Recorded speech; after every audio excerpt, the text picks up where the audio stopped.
On the morning of his graduation, Marco thought the hardest part would be keeping his cap straight and smiling for family photos. But one glance across the crowded campus shattered that illusion. Standing in the shade of an old acacia was Elena, the woman who had vanished from his life years ago, holding the hand of a little girl with Marco's unmistakable eyes.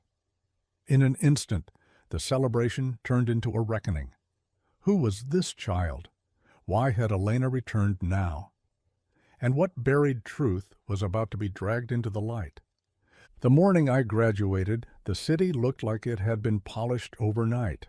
The rain that hammered Quezon City until dawn had rinsed the dust from the narrow trees and left the campus lawns gleaming, as if someone had ironed the grass. There was a brightness to everything.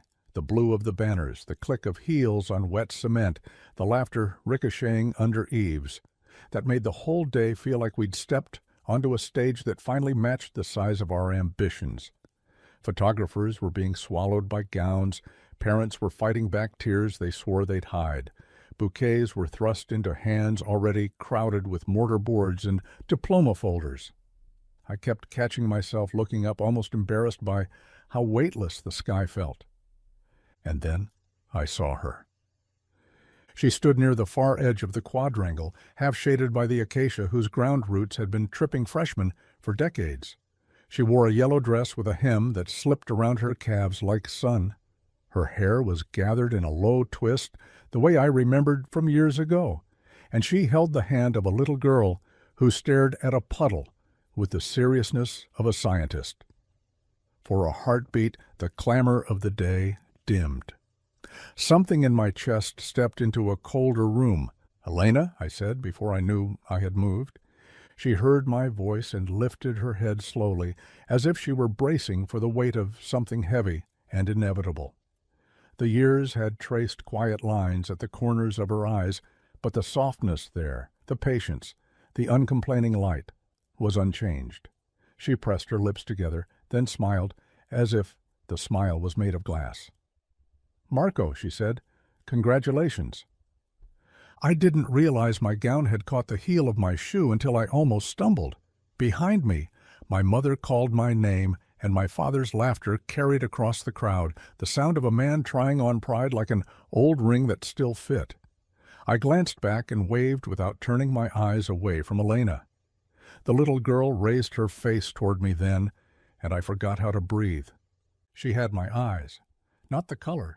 Mine were dark, and so were hers. But the way the light carved a crescent right under the iris, the way the outer corners lifted slightly, as if on the verge of finding a joke, those were mine, down to the memory they triggered of my grandmother saying, "Aye, those eyes will get you in trouble, Apo." She had the small chip in the left front tooth that I'd gotten when I fell off a bike in grade 4. She tilted her head the way I did when I was half about to argue and half about to listen. The world in which I was simply a son, simply a fresh graduate in a robe too long, collapsed like it had been held up by string. "Marco," my mother called again, closer. "The photographer is waiting. We have our slot." Elena's fingers tightened around the little girl's hand. She started to step back into the shade. "Wait," I said too quickly. "Just, please." Now the little girl looked between us with grave courtesy, then pointed at my chest. "You're wearing a dress," she announced. "It's a special kind of dress," I said, grateful for the anchor of her observation. "Only for today. It means I've finished school." "Is it like when I finish reading the big book?" she asked, "and Tita Lena gives me the gold sticker?" "Exactly like that," I said, and that's when the rest of me caught up with the realization barreling through my skull. I turned to Elena. "Is she—" But my father was there. How he moved so quickly through a crowd with that effortless air of parting water had always amazed me. His palm clapped my shoulder, his cologne cedar, and the faintest thread of smoke wrapped the moment like a velvet curtain. "Son," he said, and I could hear his public voice switching on. Warm, generous, confident, the voice that sealed contracts and talked people out of regrets. "We have the dean waiting. Let's not keep them." He followed my gaze. The flicker, less than a blink, a shutter closing on a too bright frame, crossed his face when he saw Elena and the girl. He smiled without showing his teeth. "Elena," he said, like a man naming an antique he once owned. "How are you?" "Sir," she said. She dipped her head. In my memory she had always called him by his first name, the way our house had been, friendly without being careless, close in all the ways that never strayed into impropriety. Sir was a stranger's word. My mother arrived, pearls like a small confession of old habits at her throat, eyes narrowed into questions she would ask later at a table with everything already decided. She slipped her arm around my waist for the photo she wanted and froze when she saw Elena. The old story rose between us like a wall we had learned to live around. "Daddy," the little girl said, pointing at my father's camera slung across his shoulder. "Why does he get the big camera? I can take pictures. I'm very good. I follow the little square, and then I push the circle." She mimed the pressing of a phone screen, and I could feel the tilt of everyone's balance. My father's smile didn't move. My mother's nails bit through the fabric of my gown for a second, a small message of pain to carry to my nerves. The word hung in the air, a syllable like a hand grenade that hadn't decided whether to detonate.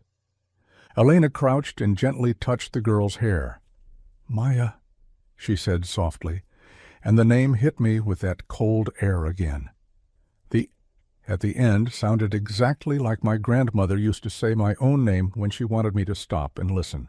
"We don't call anyone Daddy except God," Maya finished, with the proud triumph of a child quoting a rule she had learned and could now own. "Except him," I thought, the thought arriving clammy and precise. "Except him." "We should go," my mother said, her voice turning hard at the edges. "Marco, the dean, will miss the slot." My father's hand slid from my shoulder. He looked at Elena one long moment, the way someone looks at a door they used to walk through in the dark without stumbling, and nodded. "It was good to see you," he said. It sounded like he meant it was inevitable. "It was good to see you, sir," she replied, but she wasn't looking at him. She was looking at me. "Please," I said before they pulled me away. "Will you wait? After the ceremony? There are things I need to ask." Elena considered my face the way a seamstress measures without measuring tape, using the gaze she used to have when I was a boy and scraped both knees and insisted I was brave anyway. She nodded once. "We'll be near the chapel," she said, "in the shade." My father's mouth opened, then closed, as if he had swallowed something sharp. "Fine," he said, but the word complained on the way out. 10 minutes, then we go." The ceremony is a blur in my recollection now, sort of speeches that felt like songs played out of a passing car, a sea of caps, the stupidly happy relief of stepping on and off the stage without compromising my dignity. But like a film that keeps splicing in a different scene, my mind slid between the present and the day 5 years ago when Elena left our house, the day the woman who had taught me to scramble eggs and bandage scraped elbows and iron, a shirt without flattening its courage, became a story we didn't say out loud. I was 17 when my mother found a bracelet missing. It was a thin thing, an old gift from her college best friend who had married a diplomat, inscribed on the inside with a Latin motto I pretended to understand. I came home from review classes to Voices Too Careful and found Elena in the kitchen, her eyes raw, the rest of the staff gathered at the doorway like theater audience who had just noticed this wasn't a play. My mother held herself rigid, her fingers gripping the back of a chair so tightly the white showed above her knuckles. "We have always treated you like family," she said, and even then I wanted to ask if she was sure of that, if letting someone work 60 hours a week to take care of your child made them family. "We have always trusted you." "I didn't take it," Elena said, her voice small and even. "Ma'am, I swear on my mother's grave, I didn't take anything." "Where is it then?" my mother demanded, gentler than she could have been, colder than I had hoped she would be. "Just return it. I don't want to involve the police." "You will not involve the police," my father said quickly, though it was clear he had measured that risk and found it useful. He put a hand on my mother's wrist, and she shook him off. Then he stepped forward and did something I would not forget. He looked at Elena. "The way you look at a wound you can tell will not close cleanly. It's fine," he said. "We'll handle this internally." "I didn't take it," no, Elena repeated. but she was already gathering her few things in her mind. I could see it. I was 17, clever enough to think I was fair, stupid enough to not push hard in the one moment it would have mattered. My father lifted the wallet he had set on the counter, and as he did, the missing bracelet, impossible, endless, slid out from the back pocket and fell with a little metallic shrug onto the tile. We all stared at it. My mother's mouth opened, then closed. My father picked it up and turned it over in his hands, then placed it gently on the table. "Oh," he said lightly, as if it were a spoon that had been in the wrong drawer. "Look at that. Mystery solved. My apologies, Elena." But my mother didn't look relieved. She looked angry in a fresh way, the way a person looks when they've been denied a feeling they had been preparing to live in. "It shouldn't have been in your wallet," she said tightly. My father laughed a breath too loud. He reached for my mother. She stepped away. The scene reassembled into something that would continue when nobody else was watching. Elena stood with her hands folded in front of her. She looked at me, and her gaze said, "Run," even though her voice said, "It's time for me to go." "No," I said like a child. "You can't. There was a mistake." She smiled the way you smile at a broken plate. "I'll be okay," she said. "Some things have already been decided." I didn't understand what that meant until years later. She left with a duffel bag and a tin of cookies she had baked for me because I had a mock exam the next day. I ate one later in my room and cried like a boy whose heart had been cut out neatly with a cookie cutter. I told myself I would find her, fix it, tell her I was sorry for not knowing how to be brave quickly enough. Then college happened. Then my father's promises of summers abroad and internships in offices with view glass and 100 ways to turn my guilt into something dull. I tried to listen to the speeches. I tried to hear the joke about how the future would be kind if we just kept sending it resumes with decent margins. I tried to cheer when my best friend Jules pretended to trip on stage. The mortarboards flew. The applause cracked open like a wave. And then I was walking toward the chapel, through the little path where the leaves still dropped rain like tiny delayed tears. I saw them before they saw me. Maya traced her finger along the engraved names of donors on the wall, whispering them like spells. Elena watched her, the way a person watches a candle when they don't dare hope it will stay lit. I stood there one breath longer to collect whatever dignity I might still have, and stepped into their shade. "I'm sorry," I said, and I meant it in a dozen different directions. I shouldn't have let you leave like that." "We leave when we must," she said. "We stay when we can. Both are hard." She touched my sleeve. "You look like your Lola when she was young. She would be proud." And the mention of my grandmother made my throat tighten. She had been the kind of woman who kept sugar in a jar she refused to label, because life, she said, should require a little faith. She used to tuck me into bed and tell me that truth will always find its shoes. It might arrive late, but it would be wearing something sturdy. "Maya," I said, crouching down. "That's a beautiful name." She smiled and twirled, sending her skirt into an orbit. "Tita Lena said it means illusion," she confided, "but Mama says it means strength when you say it in the right place." "It can mean both," Elena said gently. "Sometimes the strongest things begin as illusions." I swallowed. I thought my voice would break when I asked the question, but instead it came out steady, as if it had been waiting at the door all along. "Is she my daughter?" Elena's face changed, not in the way of someone shocked, but in the way of someone relieved that the bandage was finally being lifted. She shook her head. The world tilted anyway. For a moment all the breath I had hoarded for this collapsed, then reconstructed itself unevenly. "She is not your daughter," Elena said, "but she is your family." I heard behind the words a rhythm I recognized from the day she used to teach me multiplication at the kitchen table. She had a way of making numbers sound less like threats and more like promises the universe had made to itself. "My family," I repeated, tasting the syllables like a medicine that might finally work. "How?" Elena glanced over my shoulder. I turned and found my father at the edge of the path, My mother a step behind him, her hand on the side of her thumbnail, the way she pressed when she didn't want anyone to know she felt anything. My father's eyes were the color of storms over coffee, dark, restless, looking for the horizon that would let him frame this. "Tell him," Elena said to him, and there was a plea in her tone I had never heard addressed to my father. It wasn't fear, it was the request a person makes when they're too tired to carry the full weight of truth alone. My father stepped into the shade and took off his sunglasses. He had a face that photographs loved, angles like generosity, forehead lines that suggested wisdom hard-won and shared easily. He looked older in this light, as if the bark had thinned and the trunk were showing through. He examined me like he was recalculating my valuation. Then he looked at Maya. I watched his mouth soften for the first time since he had seen her. "Marco," he said, "this is a mess." "Then clean it," I said. "Start with the part where you tell me who she is to me." He closed his eyes briefly.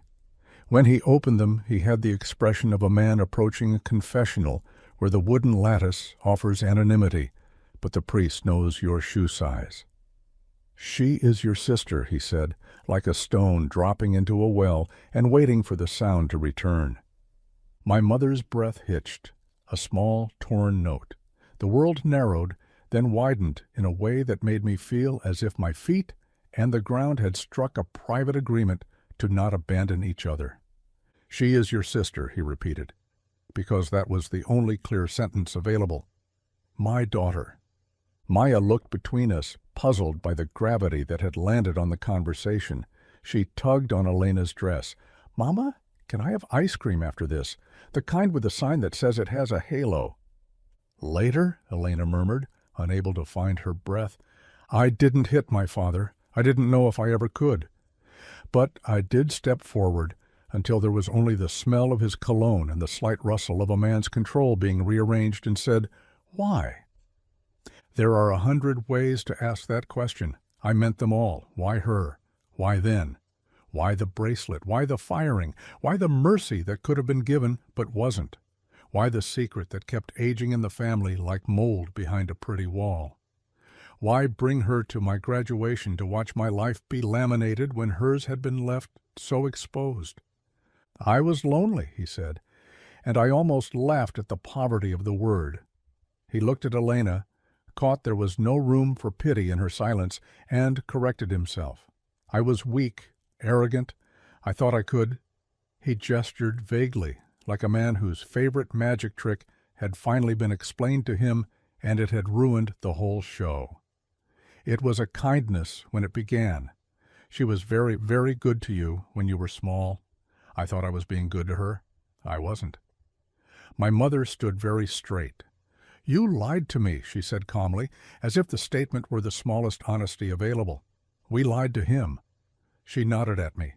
"We lied to her," she added, looking at Maya, and something in me both wanted to hug her and wanted to tell her the ledger of her omissions was not light.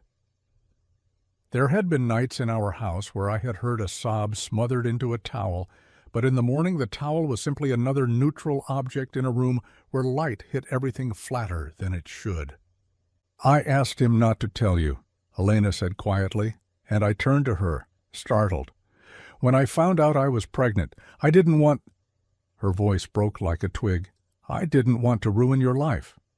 "You were not the one with the power to ruin anything," I said, and the anger felt like a clean burn, suddenly useful. "He was." "Your mother," my father said, as if realizing he had been standing on the wrong side of a battlefield, "never deserved any of this. I begged her for forgiveness. I am still begging.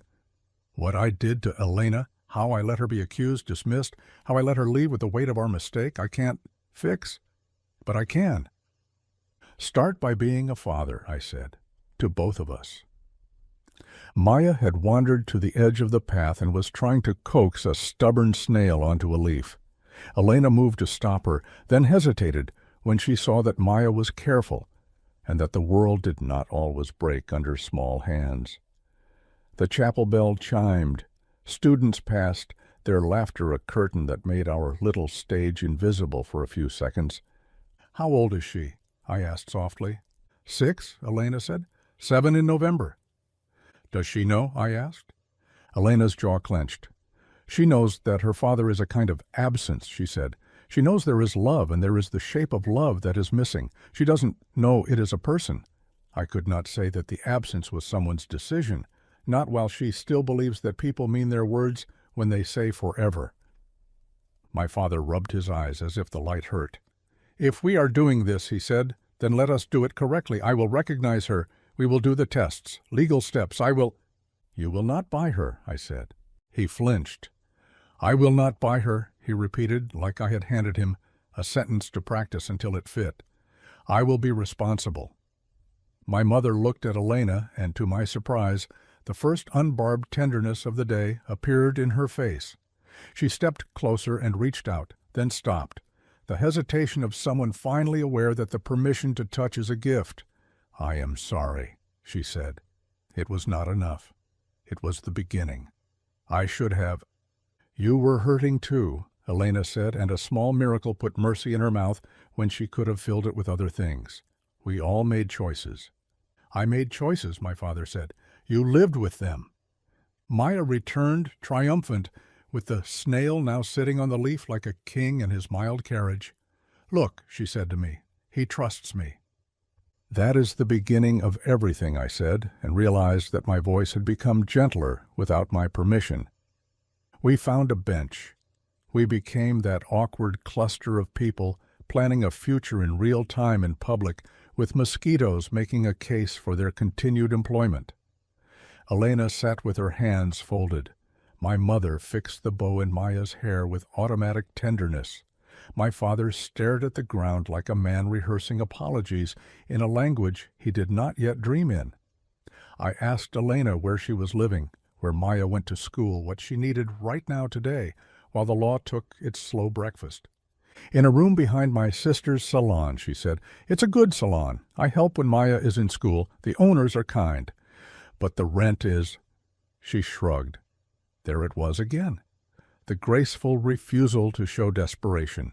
Maya is in a small school near our church. She loves books. She reads to children during feeding programs. She says words like phosphorescence because it feels good in her mouth. Maya nodded solemnly. It feels like bubbling light, she said, like the sea pretending to be a fairy. Jules found me then and did a double take when he saw the adults.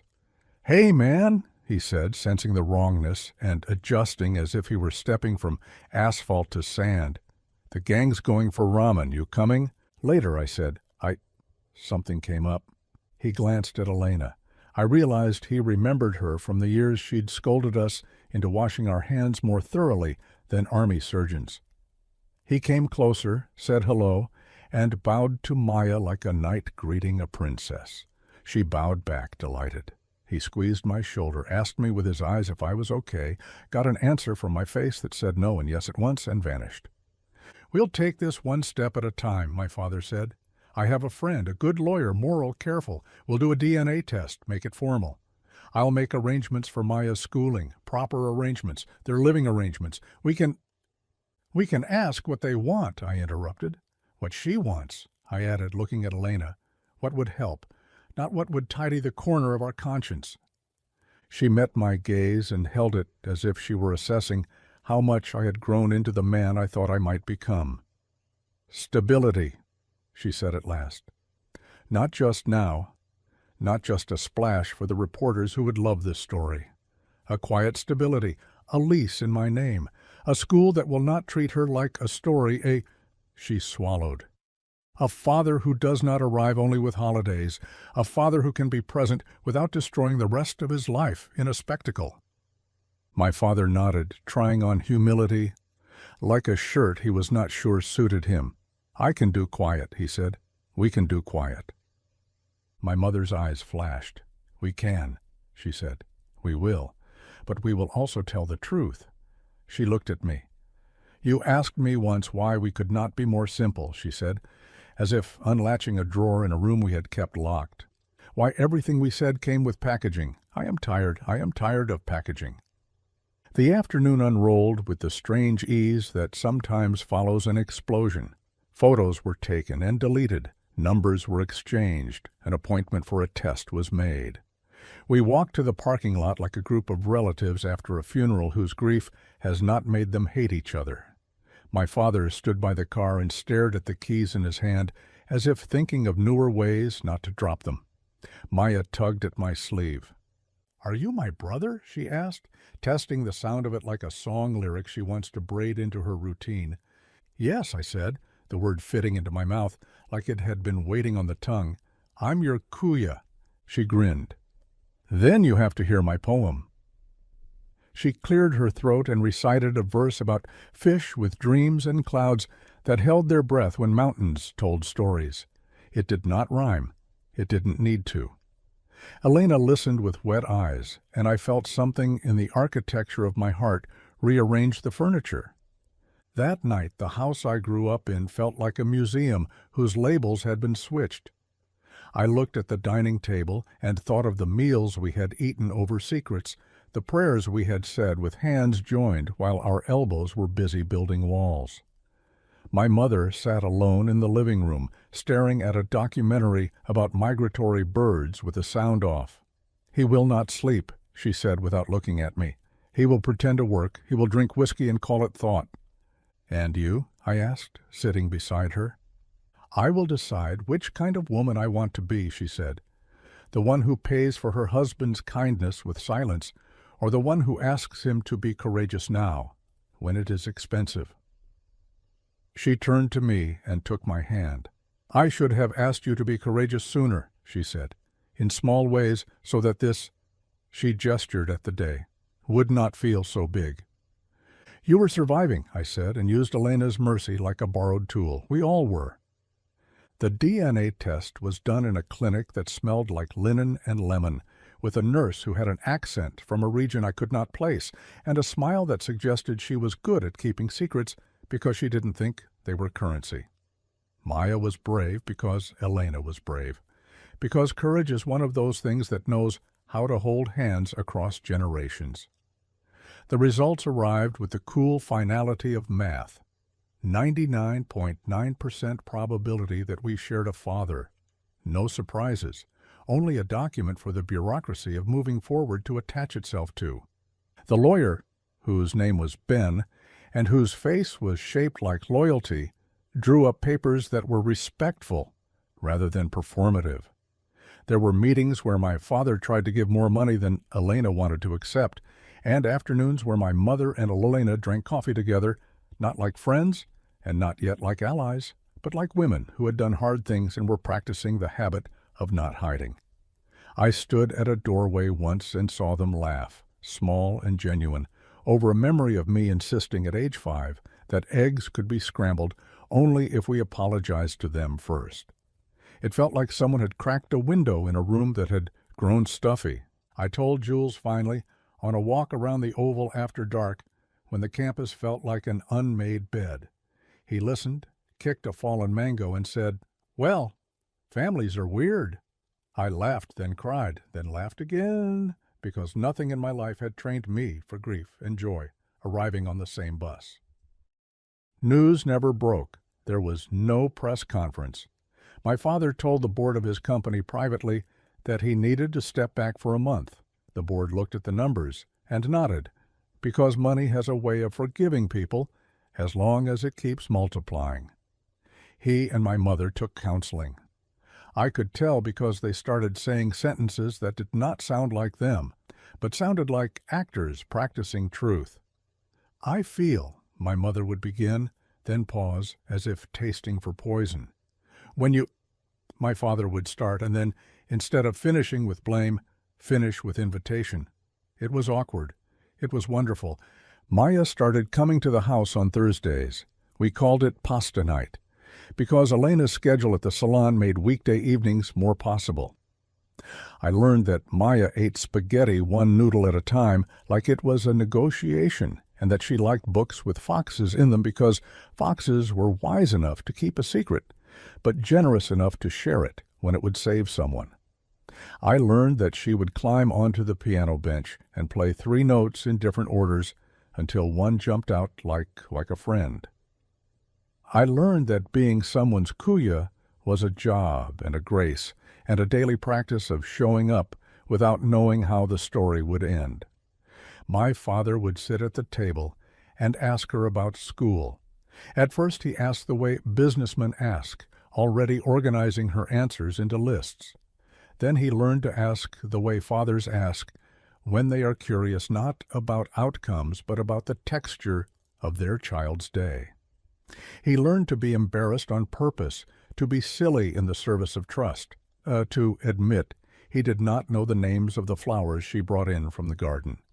He bought a book of Philippine birds and learned them so that he could point to one outside the window and say, "Look, Maya, a pied fantail," and have her look at him like a forest had just spoken to her. There were still nights when old anger rose like a tide that had seen the moon again. I caught my mother staring at the ceiling at 2 a.m, whispering to a god she sometimes found and sometimes accused. I saw Elena hesitate at the gate before letting Maya run ahead, testing whether this was still safe, whether kindness would be a bridge or a trap. I saw my father in the garage once, crying the way men cry when they are not sure they are allowed. I stood in the shadow and did not go to him. Grace is sometimes giving someone the privacy to fall apart without witnesses. I had been accepted into a management trainee program in Singapore. It was the kind of opportunity my father loved to place in front of me, like a dish he had cooked himself. After everything, I looked at the offer and felt my heart pivot. I could go and learn how to move numbers around in buildings where the air conditioning never blinked. Or I could stay and see what my life looked like when the math included people who had taught me that the smallest decimals of love add up when you keep carrying them. "I'm staying," I told my parents at breakfast on a Monday that smelled like sawdust because the shelves in the den were being replaced after a leak. I got an offer from a foundation that does community libraries. They want to expand to places that aren't on the electricity map. My father's fork paused. He seemed about to object, then didn't. My mother frowned, not in disapproval, but in the evaluation of risk. Then she smiled, small and proud. "You always hoarded your allowance to buy books for the cousins," she said. "You were practicing." "We'll support you," my father said, and the "we" told me that therapy had been doing something. "I would like to help if you'll let me." He cleared his throat. "Not as a purchase, as a contribution." "Maybe start with the school in Elena's barangay," I said. "A library there, with her name on the plaque only if she says yes." Elena said no to the plaque. She said yes to the shelves. She came to the opening with a blouse she had ironed so crisply it challenged the day not to crease her. Maya cut the ribbon with oversized scissors and shrieked with delight when confetti made of recycled old menus fell around her like a gentle storm. The children from the neighborhood swarmed the room like a ship just discovered a new sea. I stood with my parents, our elbows touching accidentally and then deliberately, and let the noise cover the feeling that something in us had been baptized. As the months moved, recognition papers were filed and granted. My father's name occupied a new space, not covering anyone, just acknowledging. He started to show up at school events, learned to sit with chapbooks written in crayons, learned to write feedback that wasn't about performance, but about wonder. He apologized again and again, and no longer expected apologies to be bricks that built him a house in the good graces of the women he had hurt. My mother started volunteering at the library on Saturdays. She read to children with voices for each character, and sometimes she and Elena went to the palenque together afterward, arguing cheerfully about which stall had the softer tomatoes. Justice is not neat. It doesn't arrive like a package with string.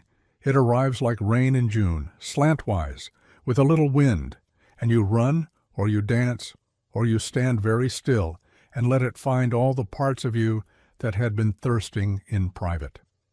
There were cousins who learned of Maya and whispered, then stopped, either because they remembered kindness or because they remembered money. There were old friends who wanted the gossip more than they wanted the truth. There were nights when I lied to myself that I had chosen this path for pure reasons when I had chosen it, at least in small part to punish my father by being the version of him that I could live with. But then there were Thursdays, and Thursdays saved us. That weekly ritual lodged itself like a soft anchor. We made sauces and mistakes and plans. We talked about poetry you can find in jeepney slogans and the mathematics of mango prices and how electricity behaves when a room is full of readers. We took photos that meant nothing to anyone but us and became proof of a family that had chosen itself one painful conversation at a time. On the anniversary of my graduation, Elena insisted we go back to campus before the ceremonies began, early enough that the ground still held night. We stood by the acacia. Maya was taller, full of the seriousness that 8 gives a girl who reads fairy tales as case studies. She wore a navy dress with a pocket that kept losing pencils because she filled it too quickly. I looked at the bench where we had rewritten what we were to each other and felt that peculiar mix of awe and embarrassment that follows miracles built from chores. Truth found its shoes, I said, more to my grandmother than to anyone else. Elena smiled. Sometimes it takes a while to lace them, she replied. My father arrived with coffee for everyone, in paper cups with our names spelled correctly, which felt symbolic of his progress in paying attention. My mother came with pandesal, warm enough to make butter feel unnecessary. We ate and watched the light gather on the chapel windows. Maya rested her head on my shoulder. Kuya, she said softly, when I grow up, I want to be a person who knows where to put the commas in other people's stories. That's called an editor, I said. She thought about this. Then, maybe I will be an editor and a scientist, she decided, because sometimes you need to test ideas before you fix them. Do that, I said. Do everything. We walked to the donor wall, and Maya traced the names again, whispering them like prayers. There was a new plaque for the library that now existed where it hadn't before. There was no name the papers would recognize. There were lines of thanks in handwriting from children who had discovered the ratio of effort to magic was better when shared. Elena touched the metal and let her hand linger, as if the temperature could tell her something about the future's temperament. Thank you, she said suddenly, turning to us. Not for the money, for the stubbornness. Stubbornness, my mother repeated, laughing softly. We have always had that. We only needed to point it in the right direction. Maya looked up at me. Do we have to go to your graduation every year? She asked. It is beautiful, but long. No, I said, just when we need reminding. Reminding of what? That the day we think the story is done is sometimes the day the story starts telling the truth, I said, and watched her brow furrow in the exact way mine did when I was trying to decide if a sentence was wise or just decorated. Then she smiled, satisfied that it was at least interesting, and ran to chase a stray balloon that had escaped a bouquet. Years from now, people will tell other versions of what happened. A gentler version where all apologies took the first time and we never stumbled, or a meaner version where money bought forgiveness wholesale and delivered it into hands too tired to inspect the seams.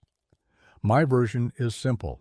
My father did a wrong thing and learned to do right things slowly.